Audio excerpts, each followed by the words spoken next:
Netflix forbids cryptocurrency commercials on its ad-supported streaming service. Welcome to CryptoLink channel. If you love getting news and updates about cryptocurrency, join our community by subscribing to our channel.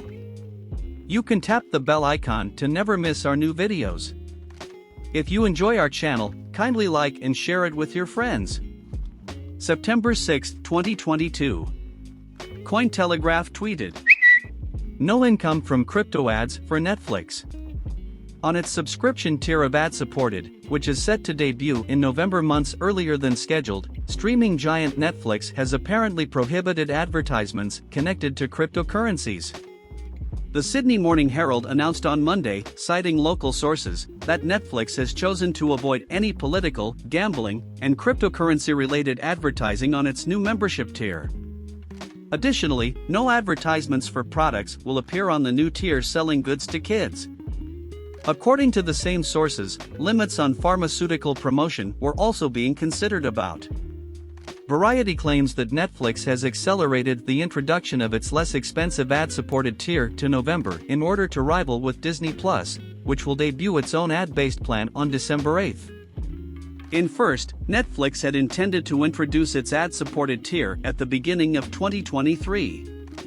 Variety said that the United Kingdom, the United States, Germany, Canada, and France would all be allowed to use Netflix's new membership tier as of November 1st. Netflix stated in July that it will introduce a new ad-supported service in an attempt to boost income after the number of viewers worldwide declined for 4 straight quarters. After losing 200,000 paying members in the first quarter of 2022, the streaming behemoth dropped 970,000 in the second quarter. Netflix announced in June that it will reduce expenses to maintain its 20% margins in the face of sluggish profit growth. Cryptocurrency restrictions are nothing new for the virtual asset market due to governmental scrutiny. The massive social media site Meta, formerly known as Facebook, restricted cryptocurrency advertisements in 2018 before reintroducing them later in the year. A prohibition on cryptocurrency-related adverts was lifted in 2021 by Alphabet, the company that owns Google, enabling exchanges and wallet providers to once more advertise their services on the web search. Another tweet from Cointelegraph indicated, "Central bank digital currencies? Sure, just make sure they are safe and secure." Modern finance is increasingly computerized, so it seems sense that central banks would wish to change with the times. Cash is being used less and less. Globally, the use of cash has been declining, and COVID-19 and the emergence of digital payment applications have further exacerbated this trend.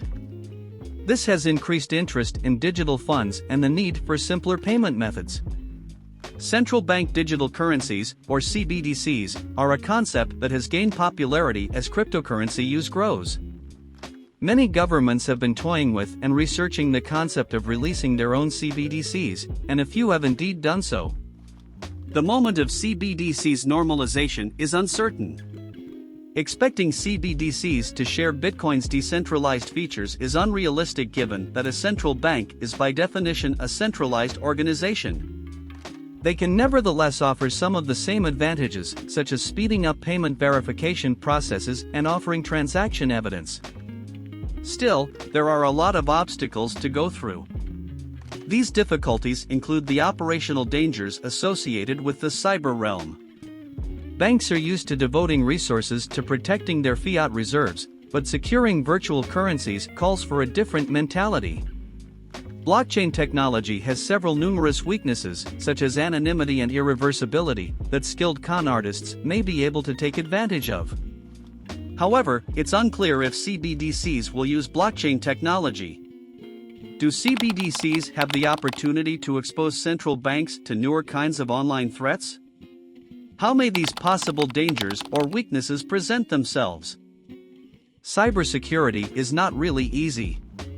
The previous several years have seen a rise in the sophistication and audacity of hacker strikes. Both conventional banking and blockchain systems fall prey to bad intentions. In reality, the SolarWinds operation in late 2020 included a cyber attack of Denmark's central bank. For all countries, this should raise red flags. Imagine a squad of motivated hackers discovering, breaching, and gaining access to a backdoor that allows them admission to the secret key of the central bank. The most crucial components of a blockchain system are its private keys, which the system uses to record all transactions as safe and authentic. At this point, a criminal group may essentially be holding the majority or a sizable portion of the nation's treasury hostage. Digital money might be freely created or destroyed by the hacker. An increase or decrease in a virtual currency might have an influence on the price of the real currency, damage users through inflation, and result in financial losses for businesses.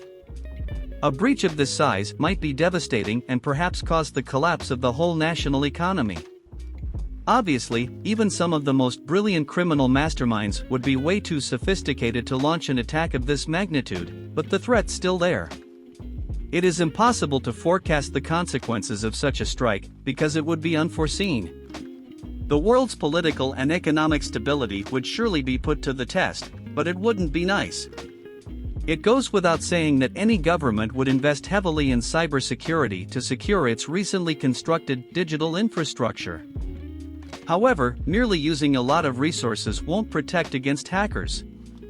It seems to reason that any central bank introducing a digital currency would be a desirable target.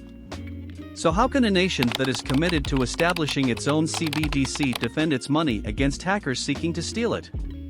Achieving Treasury Security. It is difficult to deter harmful cyber attackers because they are always searching for new, profitable targets and looking to take advantage of any weaknesses. Crypto hackers are skilled at spotting attack surfaces, using them, inserting malicious code, and gaining access to the private keys of people and companies. To protect their databases and IT infrastructure, banks spend millions, if not billions, annually. To defend against hackers, insider attacks, or unintended disclosure of sensitive information, several security layers are used. Despite the fact that banks are used to information security, protecting digital assets demands for an entirely different strategy than protecting traditional assets. If central banks desire to employ blockchain, they must think about how current banking frameworks may be modified to accommodate the distributed architecture of blockchain, paying special attention to the governance, system architecture, and consensus processes. Governments are advised to establish a never internet-connected system to keep and administer the private keys while granting custody, executing on-chain settlements, and issuing CBDCs. For adequate risk-reward analysis of CBDCs, the majority of central banks are taking their own time and performing the essential due diligence.